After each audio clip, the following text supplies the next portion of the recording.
பண்றாங்க அப்படிங்கறத தெரிஞ்சுக்கணும்னா இந்த முகவுரையை படிச்சாலே போதும். ஓகேவா? நம்முடைய இந்திய நாட்டோட கொள்கைகளை அவங்க புரிஞ்சுப்பாங்க. 130 கோடி மக்கள் வாழக்கூடிய இந்த நாட்டை கட்டி ஆடுறாங்க அப்படின்னா அதுக்கு ஒரே காரணம் எது அப்படின்னா நம்முடைய இந்திய அரசியலமைப்பு தான். ஓகேவா? சரி, இதில் உள்ள வாசகங்களை ஏற்படுத்தி கொடுத்தவர் யார் அப்படின்னா நம்முடைய முன்னாள் பிரதமர் ஜவஹர்லால் நேரு அவர்கள் தான். ஓகேவா? இந்த இந்திய அரசியலமைப்பு அப்படிங்கிறது கையால் எழுதப்பட்ட ஒரு நீளமான அரசியலமைப்பு. ஓகேவா?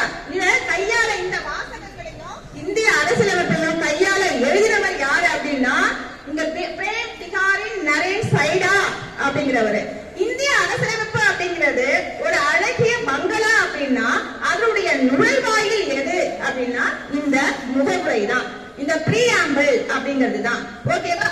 எப்படி நம்ம வீட்டுக்கு வந்து கதவு அழகான ஒரு டிசைனா பண்ணுவோமோ இந்த முகவுரையோட டிசைன்ஸ், அந்த அழகான டிசைன்ஸ் செய்தவர் யார் அப்படின்னா ராம் மனோகர் சின்ஹா அப்படிங்கிறவர் தான்.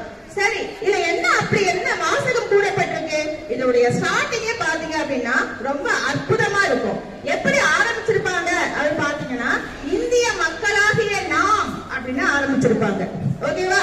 அது அற்புதமான ஒரு வாசகம், ஒரு புல்லரிப்பை ஏற்படுத்தக்கூடிய வாசகம்.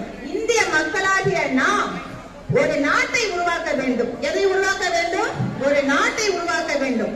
அந்த நாடு எந்த மாதிரியான நாடாக இருக்கணும் அப்படின்னா இறையாண்மை மிக்க நாடாக இருக்கணும், சமத்துவ நாடாக இருக்கணும், சமய சார்பற்ற நாடாக இருக்கணும், மக்களாட்சி குடியரசு நாடாக இருக்கணும் அப்படிங்கிறது தான் இந்த முகவுரையோட முதன்மையான வாசகம். ஓகே, ஒரு நாட்டை வந்து நாம உருவாக்கிட்டோம், நம்ம இந்திய மக்கள் உருவாக்கிட்டாங்க. அங்க இருக்கிற மக்களுக்கு நாம எதையெல்லாம் கொடுக்கணும் அப்படின்னா இங்க பாருங்க, ஜஸ்டிஸ்,